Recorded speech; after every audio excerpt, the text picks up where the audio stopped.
Constitutional bodies देखने जा रहे हैं, CAG, finance commission, election commission. बहुत बहुत इंपॉर्टेंट टॉपिक है ये।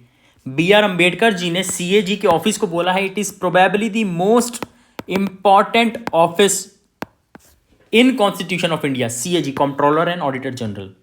Introduction, constitutional bodies. देखिए टोटल 3 टाइप की बॉडीज होती है, constitutional body, statutory body, executive body. Constitutional body जो हमारे भारतीय संविधान में मेंशन किया गया है, जो संविधान के उसमें बना हुआ है, उसको बोलेंगे कॉन्स्टिट्यूशनल बॉडी। सबसे इंपॉर्टेंट है सीएजी। आप जो यूपीएससी का एग्जाम दे रहे हैं वो भी कॉन्स्टिट्यूशनल बॉडी है। Finance commission, election commission, NCSC, ancestry, NCBC, इसके ऊपर हम लोग आने वाले हैं 1 मिनट में, ठीक है। स्टैट्यूटरी बॉडीज, बाय लॉ जो बनी हुई है, एनसीएन, नालसा, एनएचआरसी, आरबीआई। देखिए आरबीआई आपकी स्टैट्यूटरी है, पर यूपीएससी जिसका एग्जाम दे रहे हैं वो कॉन्स्टिट्यूशनल है। NCPCR, tribunals. Executive body by the order of president या गवर्नर जो बनी है। प्रेसिडेंट हम सबको पता है, executive head of the country, है ना। तो कौन कौन सी एग्जीक्यूटिव बॉडी है? NITI Aayog, CBI, ED. समझ में आ रहा है आपको? UPSC constitutional, RBI statutory, CBI या फिर ईडी बहुत चर्चे में रहती है, एग्जीक्यूटिव बॉडी है, ठीक है। अब देखिए एनसीएससी, एनसीएसटी, एनसीबीसी, ये पीवाईक्यू पूछा गया है, डायरेक्ट पीवाईक्यू उठ के आया है कि ये क्या कॉन्स्टिट्यूशनल बॉडी है। और भी एग्जांपल दे देगा, एनसीबीसी सपोज कॉन्स्टिट्यूशनल है, बाकी लिख देगा एनसीएन या कुछ भी। ये पीवाईक्यू पूछे गए हैं, ठीक है। दिस पेज अगर पीवाईक्यू आएगा, अगर कोई क्वेश्चन आने वाला होगा, आपके इजी 2 मार्क्स आने वाले हैं, पेज आपको रट लेना चाहिए। डन। हमने अब तक क्या क्या सीखा?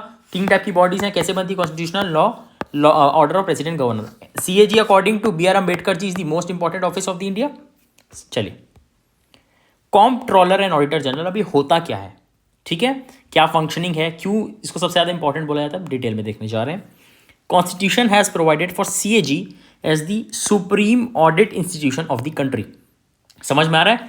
सुप्रीम कोर्ट है ना, एपेक्स कोर्ट बोलते हैं, वैसी CAG is supreme audit institution of country. Audit word समझ में आ रहा है? चार्टेड अकाउंटेंट्स होते हैं, चार्टेड अकाउंटेंसी, वो लोग क्या करते हैं? ऑडिट्स करते हैं, है ना। ऑडिटिंग बहुत इंपॉर्टेंट चीज है। क्या खर्चा कितना क्या हो रहा है, आपका क्या बैलेंस शीट है।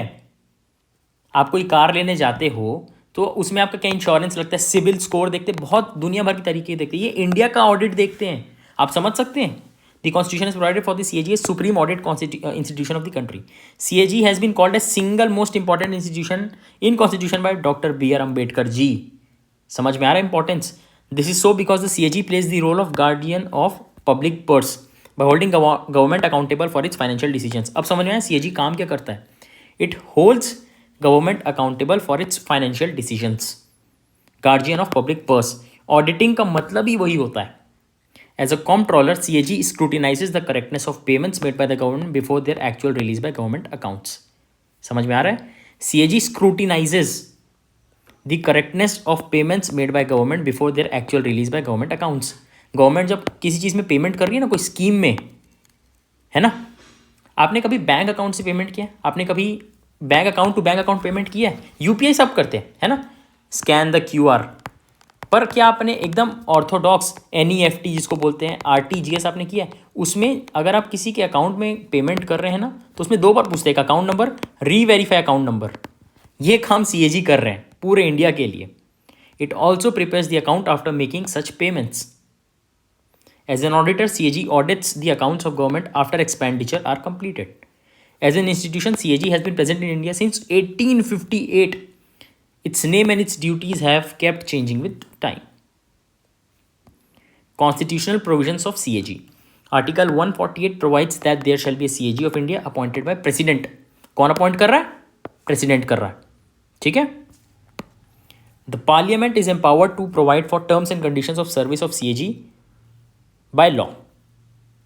In CAG Act 1971, Parliament has provided for a term of 6 years of service or 65 years of age, whichever is earlier. Late नहीं, विचेवर इज अर्लियर, है ना। लोकसभा का हम लोग देखें क्या रहता है, 5 साल चलेगा। हम 5 ईयर्स से बहुत ज़्यादा एक्वेंटेड रहते हैं। इसमें क्या है, 6 ईयर्स। सीएजी का कितना है? 6 ईयर्स, वेरी इंपॉर्टेंट। ठीक है, which ever is earlier. CAG shall be consulted by president for rules of employees of IAAD. Now what does IAAD means? बोलो, गेस करो, हमने अभी पढ़ा है जस्ट, है ना. IAAD बोलो. ए से क्या होगा? ऑडिट, समझ में आ रहा है अपने को. एन बोलो. डी से डिपार्टमेंट. लर्न करो, रिकॉल करो. Indian audit and accounts department. ठीक है, ऑडिट वर्ड हमने अभी पढ़ा है. ठीक है, Indian audit and accounts department. ठीक है, आगे चलें. Salary of CAG. CAG is entitled to salary and emoluments as decided by parliament by law. CAG act 1971 salary same as the जज ऑफ सुप्रीम कोर्ट. अब आप देख सकते हैं इसकी इंपॉर्टेंस, है ना. Salary and expenses of CAG and expenses of IAAD, Indian audits and accounts department कौन? CFI. Oath of CAG. CAG is administered an oath by the president or anyone on his behalf under third schedule. Oath is same as that of Supreme Court judge. हम क्या देखें? Salary same as supreme court जज, oath is same as supreme court जज. Removal of CAG shall be in a manner same as that of SC judge. CAG is not eligible for any government employment after retirement. कोई भी government के employment के लिए eligible नहीं होते after retirement. ठीक है. Conditions of service of CAG shall not be altered to his disadvantage after his appointment, after his or her appointment. फिर से एक बार देखिए. Removal same as that of, बोलिए, SC जज. याद करिए, याद करिए, याद करते चलिए, जल्दी जल्दी. Article 149 provides that Parliament should make a law to provide duties and functions of CAG. ठीक है. Article 150 provides that President may consult a CAG for prescribing standards of accounting to be used by the government. Article 150 provides that President may consult a CAG for prescribing standards of accounting to be used by the government. Article 151 provides that President and governors shall submit the annual audit report of CAG to the Parliament and state legislatures every year. President CAG का and governor parliament और state legislature respectively, है ना. President parliament में, governor state legislature में submit करेंगे हर साल. Article 279 provides that CAG shall certify tax receipts of government. ये हमने देखा, CAG पेमेंट देख के करवाएंगे, एक्सपेंसेस ऑडिट करेंगे. Duties of CAG. It audits the account of central government and state government. It prepares accounts of state government as a comptroller. Since 1976, CAG does not perform the role of comptroller for central government. This role is now played by CGA, which is Controller General of Accounts. हमने देखा कि audit का काम CAG देख रहे हैं, पर comptroller जो नाम है वो सिर्फ नाम का है. वो काम कौन कर रहा है? Controller general of accounts, CGA. CAG audits PSUs of central and state governments. PSU hope करते हो सबको इसका फुल फॉर्म पता होगा. ठीक है, public sector units. CAG may audit any public corporation if provided by law. ठीक है. It audits any other profit and loss account. PNL means profit and loss account, trading account और manufacturing account maintain by government. फिर से एक बार देखिए, duties क्या क्या हैं? ऑडिट करते हैं, prepares accounts on the state government on the behalf of state government as a comptroller. अभी जो कॉम्प्ट्रोलर का काम कर रहे हैं फॉर सेंट्रल गवर्नमेंट, वो कर रहे हैं comptroller general of accounts, controller general of account, CGA. ठीक है. CAG audits PSU public sector undertakings. CAG may audit any public corporation, any other institution substantially funded by government. Other profit and loss. PNL मतलब profit and loss. ठीक है, word सीख जाओ, professional word है, ये सब सीखना आपको आना चाहिए. CAG submits the annual audit report to president and governor for further sending to legislature. It helps the public accounts committee as its friend, philosopher and guide in holding public government accountable. किसको?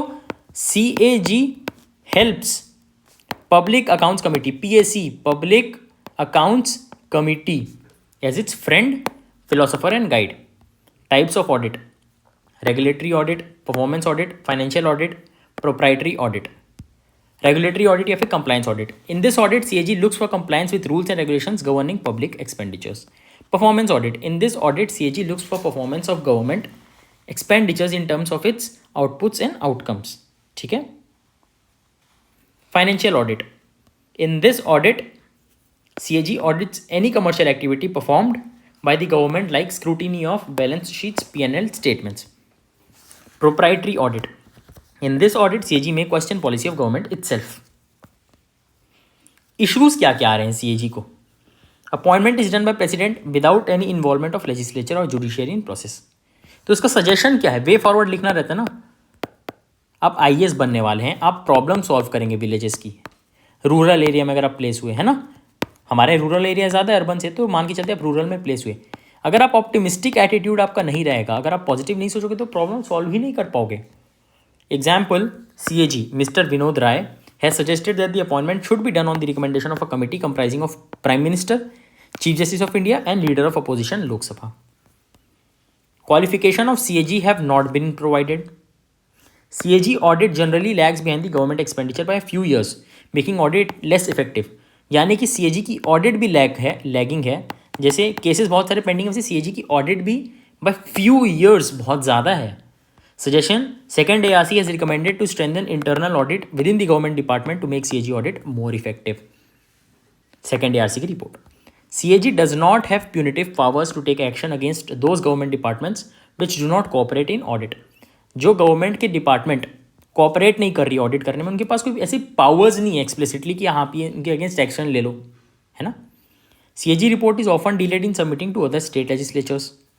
In recent times, PAC अभी बताया Public Accounts Committee has often taken positions along party lines where government has majority, which makes CAG report less effective. Political interference हो जा रहा है. Criticism of CAG. CAG report has often become a fault-finding device than fact-finding one. Done. आपका CAG is completed. आप इसको 2 से 3 बार video देखेंगे and you are good to go. मैं बताने वाला हूँ नोट्स कहाँ मिलेंगे. डोंट वरी, नोट्स आपको मिलेंगे फॉर फ्री, कोई पैसा नहीं है. Don't worry. Finance Commission. The Constitution has adopted a federal model where most of the subjects where volume of tax collection is high are with center like income tax, customs, central GST, etc. On the other hand, most of the expenditure oriented subjects where the tax collection is low but they affect daily life like health, drinking water, sanitation, police, etc. are with the states. Thus, distribution of tax collected by center with states is required to enable them to perform their functions effectively. Finance Commission has been provided as an advisory body to recommend upon distribution of these taxes and other such functions and helping in achieving fiscal federation in country. Fiscal federalism in country. Constitution ने adopt किया एक federal model, ये आप लोगों को मैं पढ़ा चुका हूँ. Where most of the subjects where volume of tax collection is high are with centre, है ना, और जो टैक्स कलेक्शन आर लो वो स्टेट के पास है. ठीक है, तो ये हम लोग बोल सकते हैं क्वाजी फेडरल है, जहाँ पे हम लोग थोड़ा सा इंक्लाइंड हैं टुवर्ड्स सेंटर. फाइनेंस कमीशन इसलिए बनी हुई है एज एडवाइजरी बॉडी ताकि फिजिकल फेडरलिज्म इन कंट्री को अचीव करने में हेल्प करे, है ना. इन्फ्लेशन मॉडरेट रखे, ना कम ना ज़्यादा, है ना. Capital account deficit, physical deficit, ये सब कम रखे. 2 मिनट का ब्रेक लेते हैं. हाइड्रेट कर लो अपने आप को, पानी P low. Notes PDF Telegram पे UPSC कॉन्फिडेंशियल, ये सर्च करो UPSC कॉन्फिडेंशियल, जो हमारे YouTube चैनल का नाम है उसी में मिल जाएगा.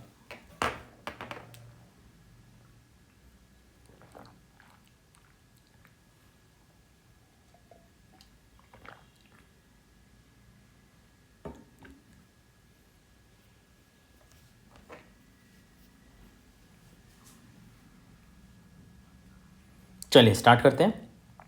Physical federalism is a situation where federal units have the financial resources required to perform their functions effectively, है ना. कोई पॉलिसी करनी है, सपोज प्रधानमंत्री आवास योजना, फंड्स लगेंगे ना. अगर आप फ्री में घर दे रहे तो फंड लगेंगे, तो ये इफेक्टिवली हो, ये इसलिए काम आएगा. Article 280 provides that president shall constitute financial commission every 5 years और बिफोर. हम क्या देख रहे हैं, भले कॉन्स्टिट्यूशन में लिखा है पर बना कौन रहे हैं, president. Functions of finance commission. It recommends upon the principles to be used for the distribution of taxes collected by the centre vertically between centre and states. अभी हमने ऊपर देखा. It recommends the amount of money to be transfer to a state as a grant in aid in case of revenue shortfall. It recommends amount of money to be transferred to a state as grants in aid in case of revenue shortfall. It recommends the amount of money to be transferred to the states for supporting revenues of local bodies on basis of report to state finance commission. यानी कि क्या हो गया, अभी कल वाले lecture में हमने देखा था लोकल बॉडीज़, तो उनको बहुत ज़्यादा डिपेंडेंट है स्टेट फाइनेंस कमीशन पे, है ना। ये कल का लेक्चर है इस यूट्यूब चैनल पे, on the basis of state finance commission, ठीक है। तो उनको बेनिफिट हो, उनके पास पैसा पहुंचे, उसके लिए भी काम आए। Any other function is provided by president in the term of reference. Finance commission is an advisory body whose recommendation is not binding upon president. Is advisory body, हमने ऊपर क्या देखा, एडवाइजरी बॉडी, है ना। CAG PAC को, है ना। Composition of finance commission, constitution provides that it should comprise of chairman and 4 members. It empowers parliament to provide the qualifications and other detailed provisions about finance commission by a law. ठीक है। Finance commission act 1951। Chairman हमने क्या पढ़ा, chairman और 4 member, कौन कौन रहेगा। Chairman shall be experienced in public affairs, first member specialist in economics, second member shall be eligible to be high court जज, third member experienced in administration, fourth member experienced in government finance and accounting. There is no bar on reappointment of members of chairman, ठीक है। मतलब no bar on reappointment मतलब कोई problem नहीं है, हो सकता है रीअपॉइंट हो सकता है ना हो, ठीक है। Election commission, article 324 provides for election commission of India. Article 325 provides that there shall be no discrimination on the base of race, religion, caste, sex preparing electoral rolls. Article 326 provides for right to vote to all its citizens above 18 years of age. कब आया है, 61st Amendment 1988 से, ठीक है। Also provides the grounds on which right to vote can be deprived: non-residence, corrupt or illegal practice, crime, unsound mind. Article 327 empowers the Parliament to make laws for elections to Parliament, state legislature and delimitation of constituencies. Article 328 empowers state legislature to make laws with elections with respect to election. WRT means with respect to elections to state legislature subject to a law of parliament. Article 329 provides that the laws made by parliament and state legislatures using Article 327 or 328 and delimitations of constituencies shall be beyond judicial review. Shall be beyond judicial review, बहुत important line. It also provides that any dispute with respect to elections on MPs and MLAs shall be taken only through an election petition by an authority. Election petition के through ही कोई भी disputes को लिया जाएगा। 2 चीज़ें बहुत important लिखी गई हैं कि shall be beyond judicial review and election petition के थ्रू ही कोई भी डिस्प्यूट को लिया जाएगा, ठीक है। Election commission, article 324 Constitution has provided for election commission as an independent body to conduct free and fair elections, which is foundation for healthy democracy in the country. सबको पता है free and fair elections democracy की जड़ है ना। पेड़ है democracy तो उसकी जड़ है free and fair election. Article 324(1) provides that superintendence, direction and control of elections for parliament, state legislature, president and vice president shall be with election commission. ये सब चीज़ें ठीक है। आप सब IAS बनना चाहते हैं, आप सब IPS बनना चाहते हैं, IFS बनना चाहते हैं, ठीक है। IAS जानते हैं, इलेक्शन होती है ना, अगर आप किसी शहर में पोस्टेड हैं, है ना, वहाँ पे किसी कॉन्स्टिट्यूएंसी में इलेक्शन है, तो जानते हैं कौन देख रेख करता है, IAS करता है। IPS करेंगे घूमते घूमते राउंड्स में, जिम्मेदारी जो पूरे उसकी दी जाती है ना कि फ्री एंड फेयर इलेक्शन, वो IAS करते हैं। सबको IAS बनने पर आप लोगों को पता ही नहीं है कि IAS काम क्या करते हैं। समझ में आ रहा है आपको? ये होता है एडमिनिस्ट्रेशन। ये देखते हैं IAS लोग कि election free and fair manner में हो रहा है, कोई पोलिंग बूथ को कैप्चर तो नहीं कर ले रहा है। जैसे हमने देखा था ना वेस्ट बंगाल इलेक्शंस में बहुत वायलेंस हुआ था, वो काम देखते हैं IAS कि हमारा सपोज सेक्शन 144 के तहत अगर हम लोग को कर्फ्यू लगाना है, कौन देख रहा है? IAS देख रहे हैं, डिस्ट्रिक्ट मजिस्ट्रेट देख रहे हैं। काम सीखो, IAS आपको बनना है, समझ में आके सबको बनना है, कुछ अलग तो देखो। क्यों करना है भाई, क्या करते हैं? अच्छा ये काम करते हैं, इंटरव्यू में काम आने वाला है आपके लिए चीज़ें। In the Mohinder Singh Gill case 1978, the supreme court held that the election commission has wide powers with respect to the conduct of elections once they are declared. The judiciary shall not intervene in election process till the results are declared except when the matter is serious enough to disrupt.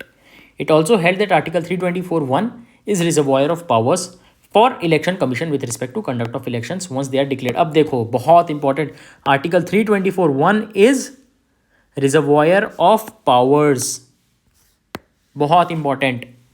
Article 324(2) provides that, हमने क्या देखा, punitive power नहीं दी गई है CAG को, है ना, ये इसमें शॉर्ट फॉल है, पर इलेक्शन कमीशन को पावर है।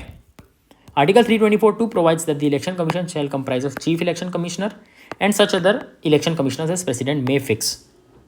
चीफ इलेक्शन कमीशन समझ लीजिए सुप्रीम कोर्ट में से सीजे आई हैं और बाकी सीनियर जजेस वैसे इलेक्शन कमिश्नर्स। तो सीईसी प्लस इलेक्शन कमिश्नर्स कौन, प्रेसिडेंट फिक्स कर रहे हैं। हम ये देख सकते हैं प्रेसिडेंट का कितना इन्वॉल्वमेंट होता है। They shall be appointed by the president subject to law of parliament. Election commission was a single member body till 1989 when it became a 3-member body with the appointment of 2 election commissioners. It again became a single member body in 1990. It has been a 3-member body since 1993 comprising of CC and 2 election commissioners. आपसे अगर prelims में पूछ लेगा कि क्या single member body रही है, तो हाँ जी, सिंगल मेंबर बॉडी रही है। Yes, there has been.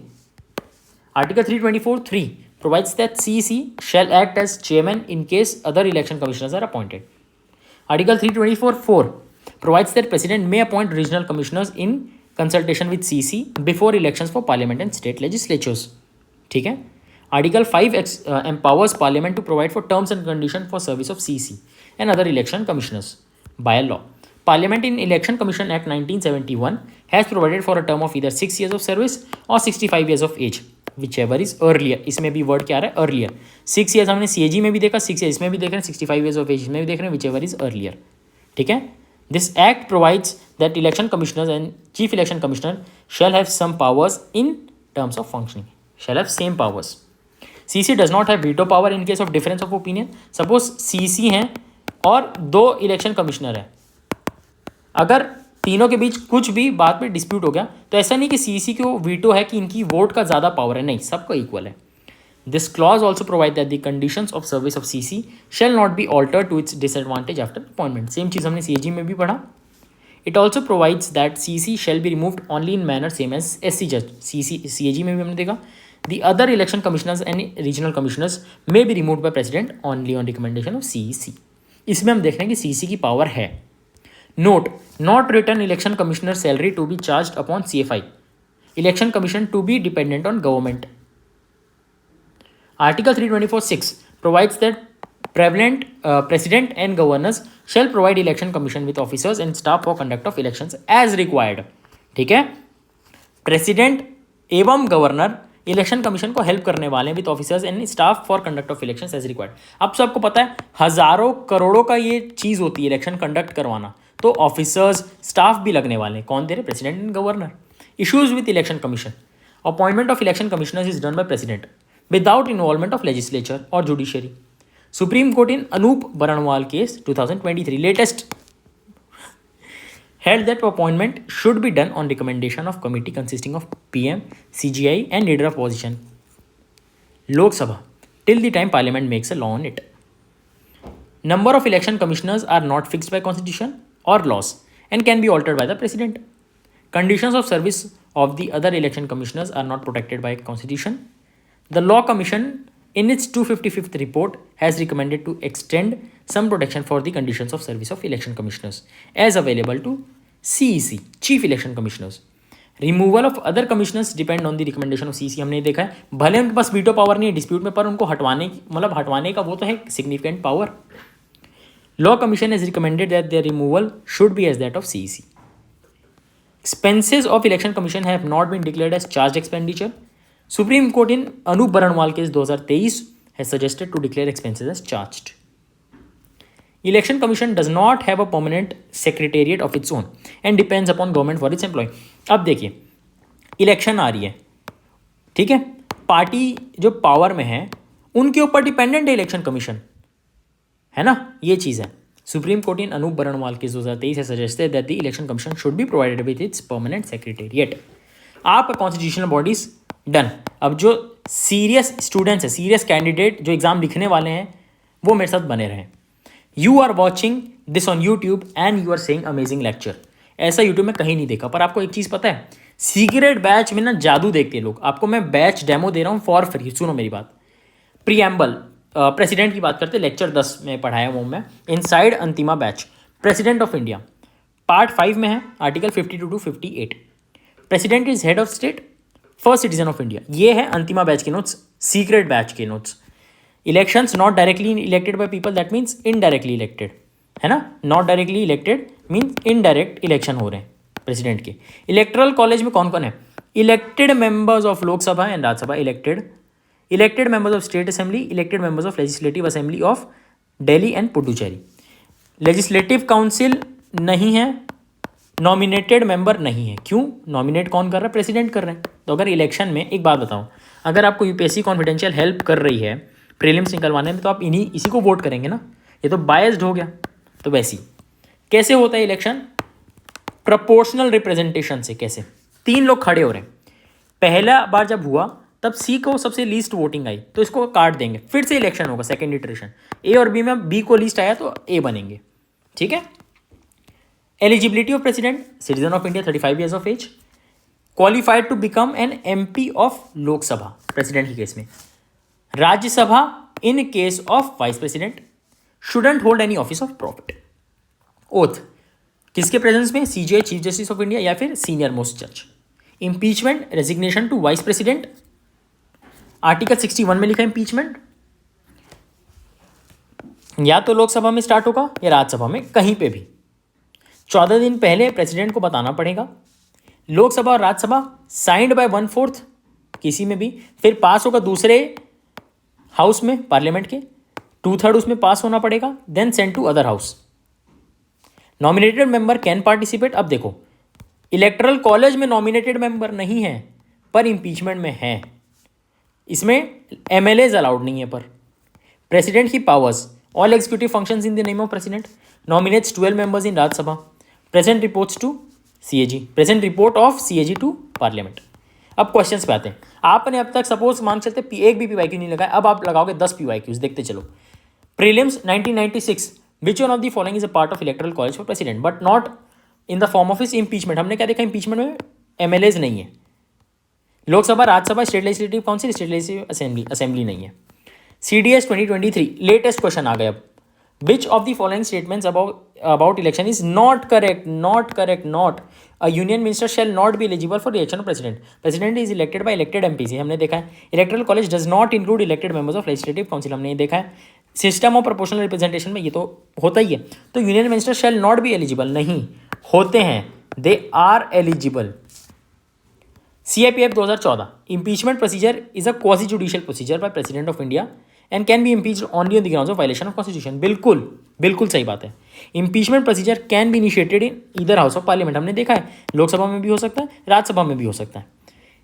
MPPSC 2023 Madhya Pradesh, अब हम लोग आ चुके हैं स्टेट PCS में, देख रहे हैं आप। CAPF prelims, electoral college of president consist of members of both houses, elected members of parliament, हमने क्या देखा है? Elected members. सो सही बात है ये, done. CDS 2013, select the correct answer using the code president, elected by electoral college consisting of elected MPs and MLAs, vice president elected by electoral college consisting of MLAs and MP, MLA नहीं होते हैं। Speaker the house of people chooses after its first sitting. देखिए vice president के notes भी हैं अंतिमा batch में, वो उन्हीं के लिए है, इसमें नहीं है। Speaker house of people chooses after its first sitting, सही बात है। HCS 2021, which of the following union territories are included in electoral college? ठीक है, NCT ऑफ दिल्ली, पुडुचेरी, गोवा तो है ही नहीं, यूनियन टेरिटरीज को काट दो, लक्षद्वीप नहीं है, NCT of Delhi and Puducherry. CDS 2022, according to constitution of India, latest question, कौन से स्टेटमेंट्स नॉट करेक्ट?